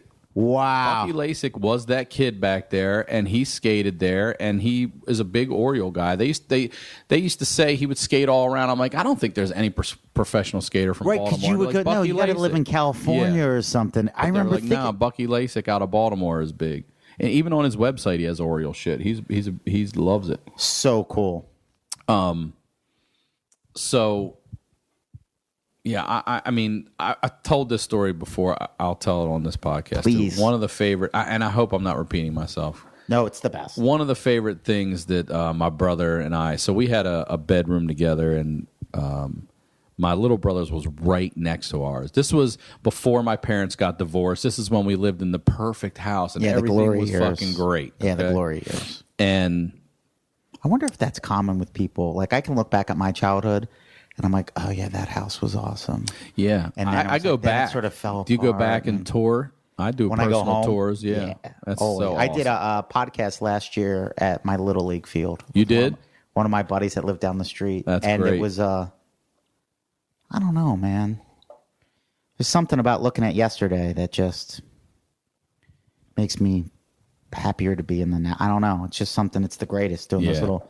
like, this is your life. And I'm like, I remember being a 2-year-old in that spot. And I remember being 6 here. And I remember being 8 there. I just remember it. Well, I remember, like, my brother, you know, you've got a human being that's 4 minutes older than you that's growing up in the bed, literally. That's why I always say fraternal twins and identical twin beds. Like, he is right there next to me. And there are nights where I'm trying to fall asleep, and I would feel... like, I'd start feeling something hit my face. I'm like, what the fuck?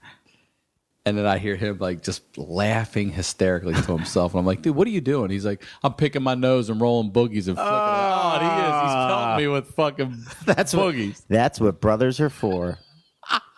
He's hitting me with them nonstop.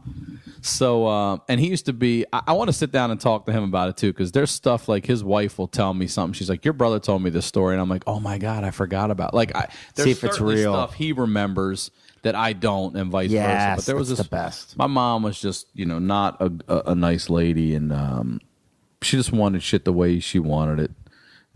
just to be nasty sometimes. So she had our door cracked. Okay, cracked where she wanted it. And we didn't want it to be that cracked. So we opened it a little more. And she came over and was like, I'm going to beat your ass. Leave this door cracked. Don't you get out of bed again or I'm going to beat your ass. And we were like, okay. Here's 6, bro. Relax. we're in 7th grade, 6th grade. Okay. And we're like, all right. So we were not scared at all. We're like, okay, here's the rules. We can't get out of bed again to open that door anymore. How are we going to get that door open without getting out of bed again? All night long, you have a challenge. You know what we had in the closet? We had a bunch of old fat laces, and I tied all of those fat laces together, and we tied it to the doorknob, and we laid in our beds. We forked it off. He had one, I had one, and we would lay in bed, and we would just pull that door up, and she'd be like, God damn it! And she'd come, she'd say, don't get out of that bed. And we would let it go, because she couldn't feel it when she'd pull it again. She couldn't feel it. Yeah. And as long as it didn't latch, which she never did, we just lay in bed, and we laughed and kept pulling that up. And she would be looking and watching. The door would come open and shit, and she'd see it. She can't hear it. She knew it wasn't us, man. She was getting pissed, dude. Oh, that's awesome. And then there was times too where I'm quoting "Run Away," where I'd tell my brother, "Tell her I left," and I would just hide in the closet, and then she would get my little brother. Bro, in the car. I forgot running. I was like, oh, you all be sorry. You'll be sorry when I run away. Yep. And I fucking would hide in the closet, and then she would get my little brother and take her out in the car, and then we'd have like a half hour to play fucking Donkey Kong and shit without being yelled at. Yeah, like I was here the whole time. I don't know what you're talking about. I don't know why he told you that. Yeah, it was the best times. They were good. Even after my father died, if we didn't have our friends around, like it would just, I don't know where I'd be. Like that shit it was so much fun to have those people around, and their parents were cool enough to let them stay and shit like that. Like it made a fucking difference. And we had epic fucking Nintendo tournaments and shit. Like our game was Little League World Series.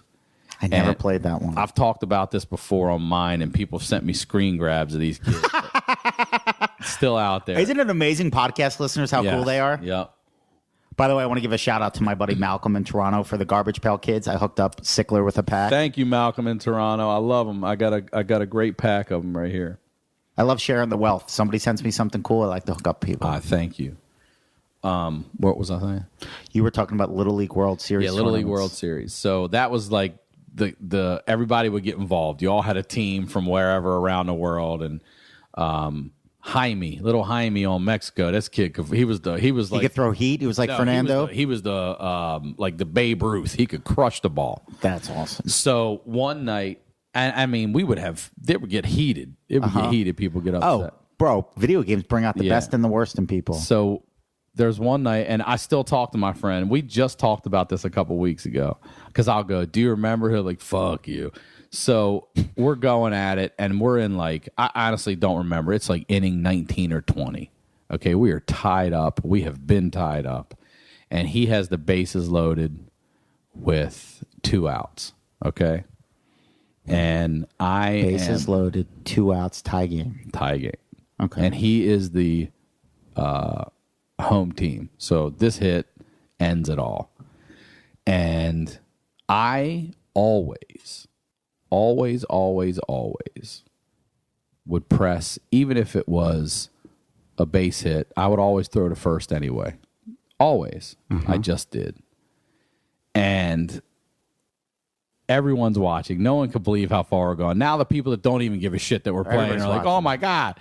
And he loops one into a base hit into right field. And he drops the controller. He's like, yeah, woo! Well, I always throw to first base. And I threw to first base, and all of us heard, out! And I said, oh my God, I got you. He's like, what the fuck? No way. I got him. No way. Did like the computer just have an algorithm where it's like, if you keep on playing fundamentals, you're going to get... To this day, he calls it a dusty chip. He said that computer had a dusty chip. He's 42 years old. And he still holding on to it. He said that motherfucking Nintendo had a dusty chip in it, man. It dropped it for a base hit. He was dropped it like he was Don't talking get cocky, shit, kids. I threw that shit to first. I thought it was over, and I heard out, and it was the slow catcher. It was the slow catcher, and I fucking got him. I got him, and I went up the next inning, got 2 or 3 runs, and then he couldn't catch up, and I ended up winning that fucking game. It was the best. We still talk about that, and I still hit him up. I'd be like, "What's up, man? Dusty Chip, call me back." Oh that my Nintendo gosh. had a Dusty Chip. You know what you got to do one year? When you have your sitcom and sitcom money, you can just throw it around. For all those dudes that came by, you got to get old school Nintendo shirts that just say Dusty Chip. Well, it got out of control. Like, we started playing, then the Sega Genesis came out. We started playing NHL hockey, and we would have crazy tournaments for it. We ended up making, like, now you can go to the store and buy like a WWF belt, but we made one out of foil and cardboard. The greatest. And if you were the champion, you got to keep that shit. You got to keep the buckle like Ric Flair. Yeah. You got to take that shit home, dude. And there was one night where he was just the concept of a heavyweight dude, we would throw it on our shoulder and walk around the house talking shit. It's the funniest thing ever. Like, there's something just so funny about it. Like, if you don't understand how great that is, I don't know if we could be friends. I watched 2 guys when we lived in our own apartment. This is in our 20s. We were 24. Yeah, 23, 24. I go to UPS. I'll shout out to UPS, Baltimore Hub, Primary 1, Joy Avenue. I go to UPS to work, and I do the overnight shift. Well, I call my brother on my break. I'm like, what's going on? He's like, man, Greg and Dion got into a fight. I go, and this was over Coach K. This was college basketball. Hysterical. I go, what do you mean? And I guess Greg was beating him so bad, talking shit. It finally got to him. They got into a fist fight. I'm calling from work, hearing that 2 grown 20-year-olds, 20-some-year-olds are fist fighting still over PlayStation. But my friend that I beat in Little League World Series, his name's Sheeler. He always talks shit. Like, he would talk shit, but then you'd have that one game where you're beating him like 12-2, and he would just throw the control down and be, call me when you know how to play. That's what he would say. And we'd be like, why don't you call me when you know how to play? You have 2 goals. He couldn't take it. So one night, he had the belt, and he had a younger brother too, Corey. What's up, Coy? And Corey's about the same as my younger brother, almost about 3.5 years. Okay. And he was like, hey, can I play you for the belt? And Chris was like, yeah, you can play me for the belt. Well, it was Buster Douglas, Mike Tyson that night. The best. Buster Douglas won. And Sheeler got pissed. His parents are upstairs sleeping. Now, he's in college. His brother's in high school. And they're fist fighting because Chris took the belt and ripped it in half. That happened at my house. Before he was going to give it that shit up to anybody. Dude, I remember the controllers getting swung, and my little brother smashing my big brother in the face. Back when they had cables. Cables smacked, like full on face, choking with cords. Yep. People's like death. Fights to the death. Choking people out. Yeah. Making noises like Luca Brasi. Remember, like, And I remember I'm like, Mark, you're going to kill him. I want to kill him. I want to kill this motherfucker. So his dad comes down the stairs in like boxers, and he sees his 2 kids fight, and he just goes down. He doesn't say a word. He rips the console out of the wall, and takes it upstairs and throws it in the closet, and they never get to play it at home again. Wow. So he calls us up. He's like, hey, man, can we come over? I'm like, Jonesing. I was like, bring yours. He's like, I can't, man. It tells us the whole story. My dad threw it in the closet. Dude, we were laughing so hard. And then we had to make another belt and shit because he got all pissed off. But we used to have great fucking tournaments like that. The greatest. And just stuff getting taken from you. I forgot that whole concept. And we talk shit, too. Like, you have to have thick skin because I'll do stuff like where that whole mob scene that night, we were all so amped and up, we decided to play a Madden tournament. Mm-hmm. And we're in this tournament, and it's double elimination. So that takes a fucking while. Well, this one dude that talks a lot of shit kicks it off to me. This is the opening play of the game. It comes right to me, and I see a seam, and I hit the seam. And all I have to do now is just push the controller up to have my guy run in the end zone. Touchdown. So I turn my back to the screen. And I'm like, oh, am I there yet? Oh, dude, he was pissed.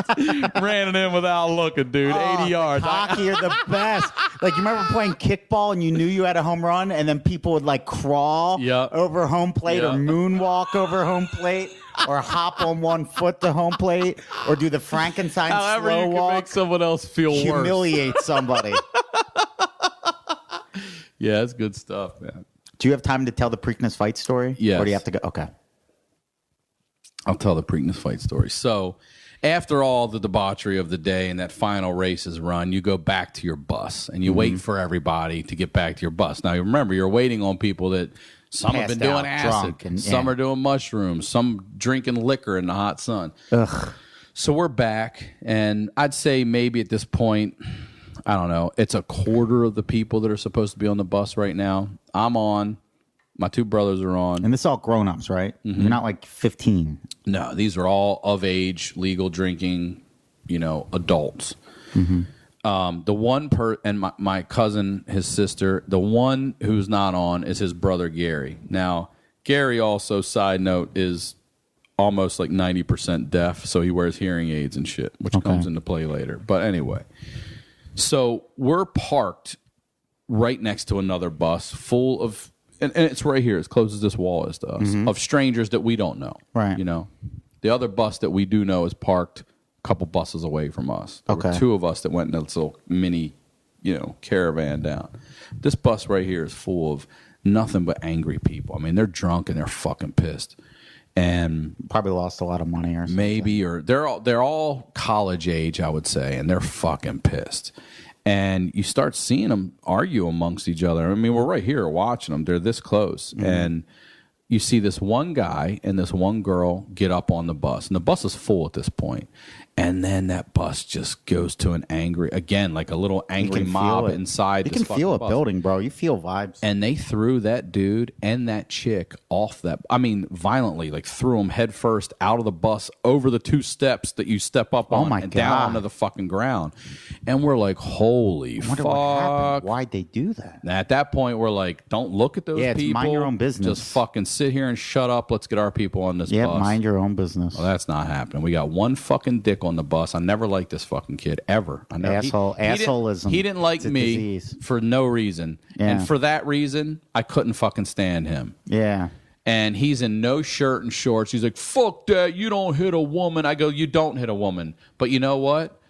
You don't get on that fucking bus by yourself and go lecture that fucking bus about it, because they just threw people that they know off of that bus violently. What do you think they're going to do to you? Fuck that! I'm going over there." Everyone on our bus is telling him, don't fucking go over there. Well, he's just starting a problem. He goes over there, and these people see him get off of our bus. So you know what the people that are lined up with us start doing to us? Because it's warm, and they start spitting in our fucking windows.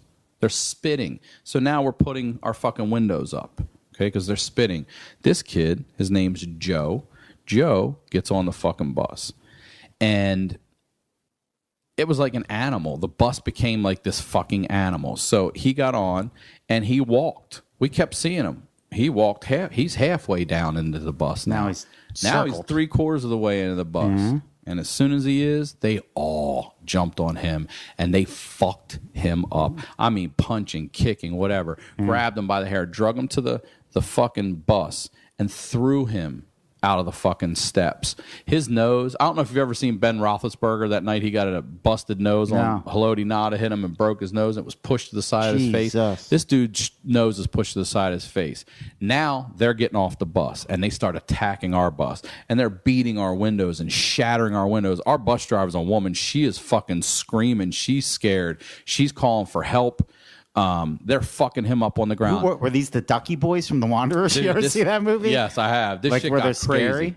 And I end up, I feel bad for this guy. They're fucking this guy up. He's kind of not far from where I am. I pop the back door open.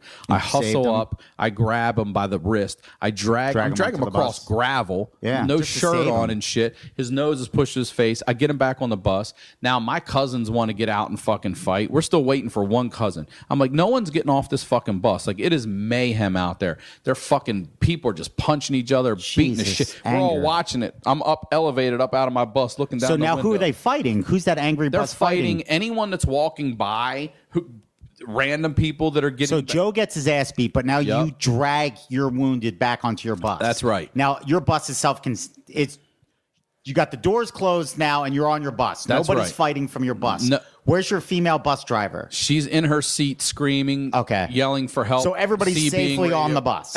No. There's still only a quarter of the people that are supposed to be on that bus. But I mean, the people that saw Joe leave. Kind of safely, because they're shattering all of our... I mean, they shattered all the windows down the side, both sides. But there's also people that don't know what's going on that are coming to our bus. Yeah, they're just wasted, There's also trying to people get that are home. on the bus on the other side of these people that have nothing to do with these people trying to get to their bus, and they're Yeah. just pulling people in the middle of these two buses. Yeah, and wrong fucking place, them up. wrong time. Here comes my cousin.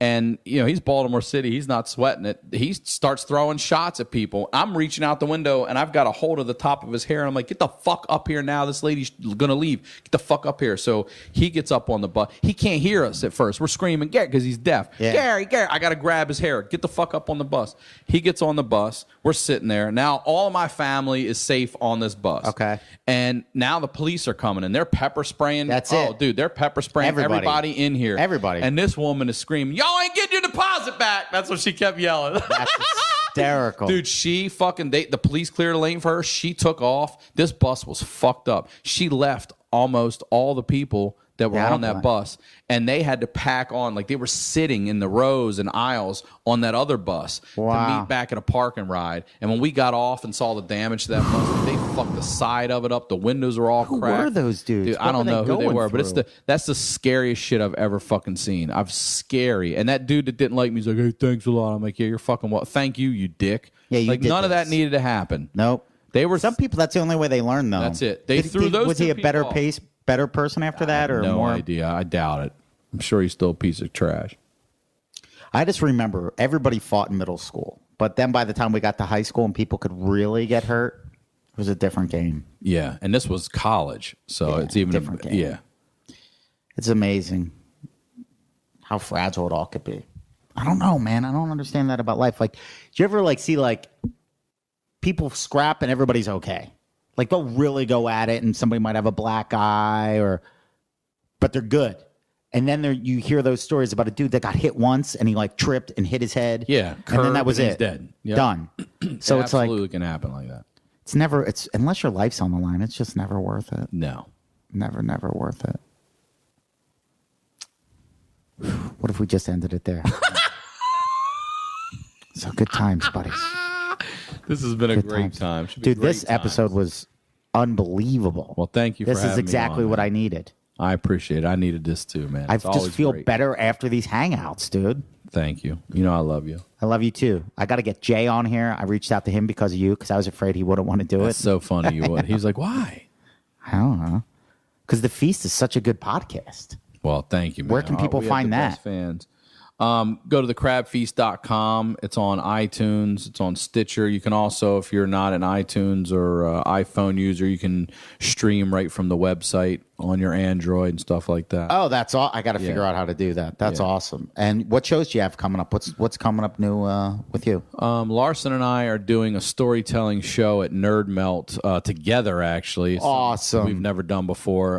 You can go. I can't remember the exact date and time. It's coming up, though. I think early October. Go to thecrabfeast.com for that. And, yeah, that's it. You can go to ryansickler.com for any of my dates. And it's your Twitter Follow and me on Facebook Twitter, on that? Ryan Sickler. Twitter, or that's Twitter. Facebook is Ryan Sickler Official. best. Somebody else got me on that one.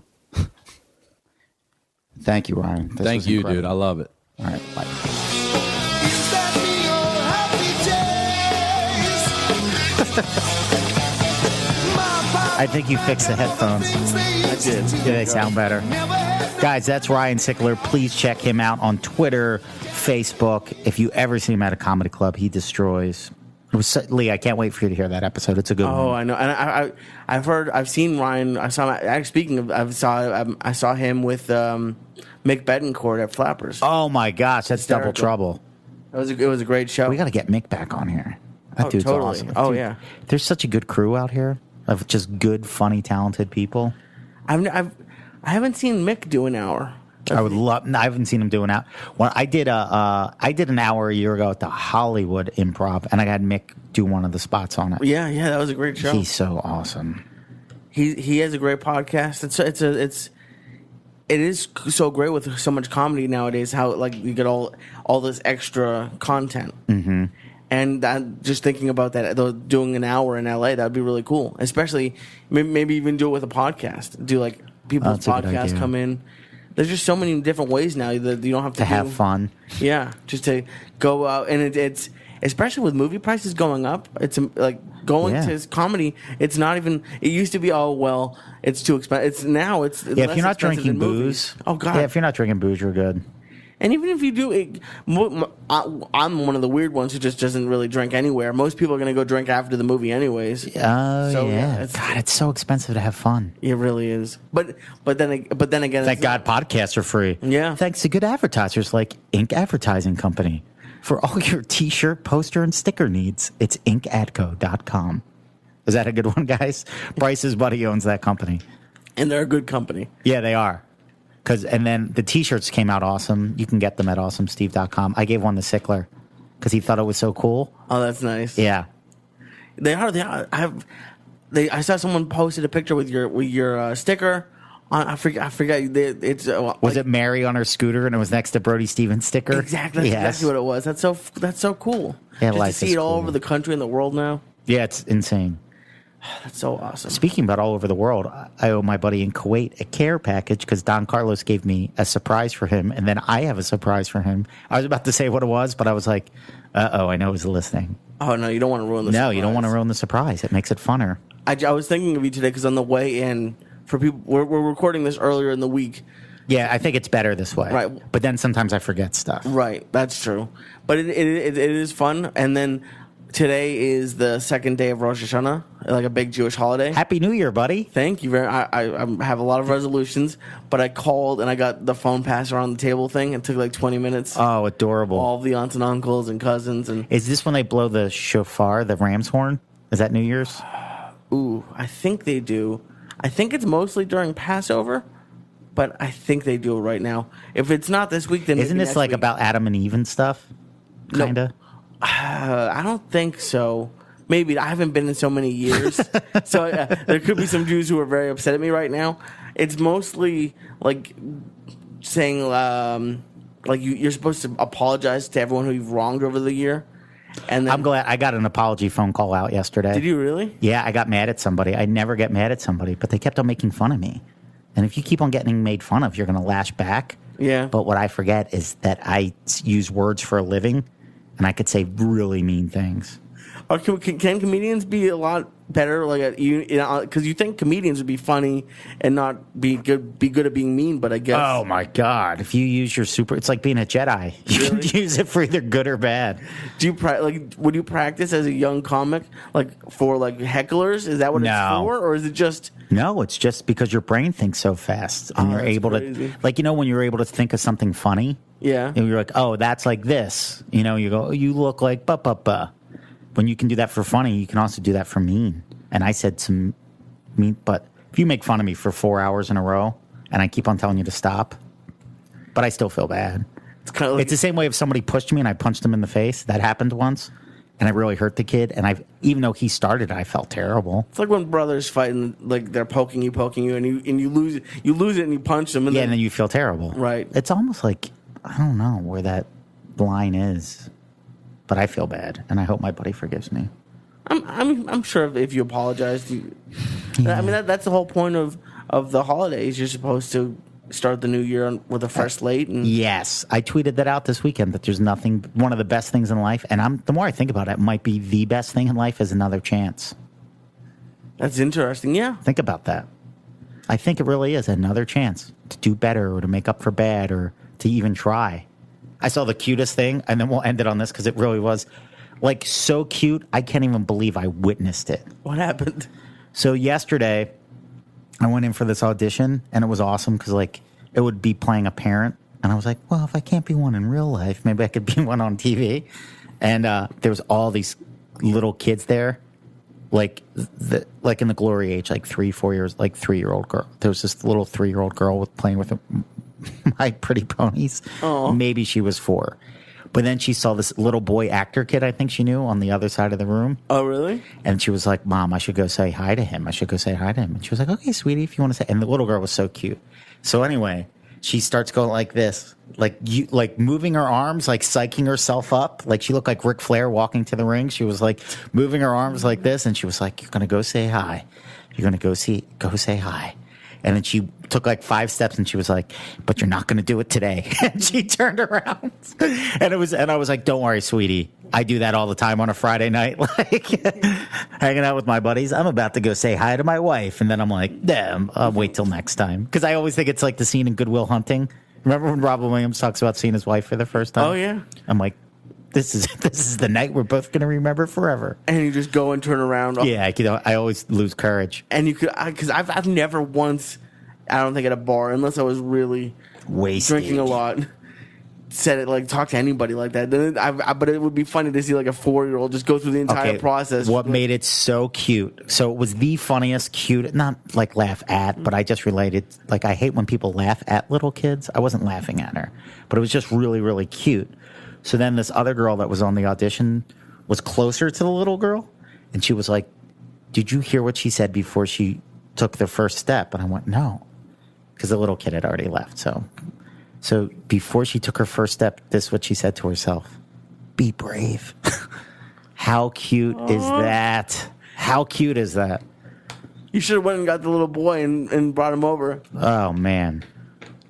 So cute. It's hard, especially with little kids. Like I had a little cousin who would cry every time anyone laughed, not even if at her. Yeah, because they're sensitive. But it's not like it's just when you see something that cute, like sometimes the reaction is just a laugh. Yeah, you're like, this is the best thing in life. Yeah, hanging out with family. Be brave. Kids, old people, dogs. Oh my gosh, at Children's Hospital, there's these special dogs that show up, these special therapy dogs that everybody gets to go over and pet. How much time did he spend petting the dogs? Oh, so much. And then there's this one giant dog, and you know what his name is? What? Clyde. How great is What that? kind of dog is he? I don't know. He's giant. Just huge and lovable. Yes. He's I can't even believe he's real. All those like therapy dogs are always like what you would hope your dog would be. Just sits there and like lets you pat them and just Yes. looks like they're smiling. And Yes. But growing up, we always had dogs that would like poop in the house and bark and needed too much attention. well, because all the other good dogs are always trained, and no one wants to train. Like It takes a lot of effort to train a dog. Yeah, I just like it when they jump on me and are excited to see me. And, Yeah. I'm not going to train them. My dog would have its life together just about as much as I have my life together. Like, you ever notice, like, winners always have, like, winner dogs? His name is Caesar, and he works off of hand commands. And I'm like, really? And they're always the people that are, like, on the paleo diet and do CrossFit and our go to dog, TED Talks. Just like there was this commercial. I think it was like a fantasy football commercial. Mm-hmm. And it was like a chubby dude with an English bulldog right next to him, just eating snacks, watching football on the couch. I was like, that's exactly what I want. If you were a dog, what kind of dog do you think you would be? Maybe like an English or a French bulldog. Maybe, They are awesome dogs. Maybe before I was an English bulldog, now I've lost enough weight to be a French bulldog. Hopefully get to me. You are looking great. Slow and steady wins the race, I guess, huh? Yeah, it's just slow and steady doesn't gain the weight back. No, you look great. I have to get back on being really strict about it. I have to tighten up my diet a little bit, too. I'm going to Domingo's today with my buddy Mike Pye, and I think we're going to do a podcast afterwards. Oh, great. Because I figured Domingo's will put us in a good mood. What are you going to get at Domingo's?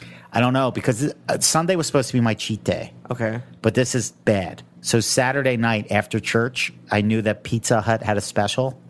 It was Okay. $10 for any pizza you want to carry out. Bastards, right? Don't tell Joey. Don't tell Joey that a guy I just did from the fat guy again. that a guy from Philly went to Pizza Hut. No, for $10 though. It's like dog food, but it's only $10. I can't believe I just called it dog food. I feel terrible for saying that because it wasn't that bad. Well, at least you went to church before. Yeah, so then I was like, look, I'm going to church. I'm starting my cheat day early. But I just had that. And then I had like a couple cookies on Sunday, which is supposed to be my cheat day.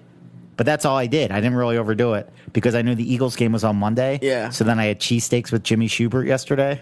And now I'm going to have Domingo's. So it's kind of like I did all the damage of one cheat day, but I'm spreading it out over a couple days, which isn't good. But normally on my cheat day, I put the pedal to the metal, and like from midnight to midnight, it's donuts, Chinese food, pizza. That's when I started making, like I had a cheat day when I was after juicing. Mm-hmm. And at first it used to just be like Sunday. Like I'd wake up 3 meals on Sunday. Yeah. But then I'm like, well, technically midnight is still Sunday, so I guess I could have it Saturday night after midnight. Yes. And then I'd be like, well, what about cheat weekends? Yes. You got to be careful. And especially with football, It makes it tough. I know it's all advertising, but I miss having wings and pizza. Just a wing and Junk food sometimes good, but I'll tell you what, I did get the NutriBullet. I'm loving it. Can you put wings and pizza in that? No, but I'm going to just start trying to eat super duper healthy. I've been doing pretty good, except for these last few cheat meals. But other than that, I'm good. As long as you're not putting on weight, I feel like that's at least. No, I want to lose more because I want to get a girlfriend. But then any girl that likes me is going to probably won't be because of what I look like. And once you start dating, you'll start eating delicious food and gaining the weight. Yeah, I would like that. Well, healthy's good, but I do like to cook. Right. I've never met a girl in LA that likes to cook. That would be weird. Really? Most of the LA girls don't. Yeah. No. Go to sushi and all that stuff. Yeah. Go out to eat too much. Paula made me Karen chicken parm the cooked a other little night. bit. She did? Yeah.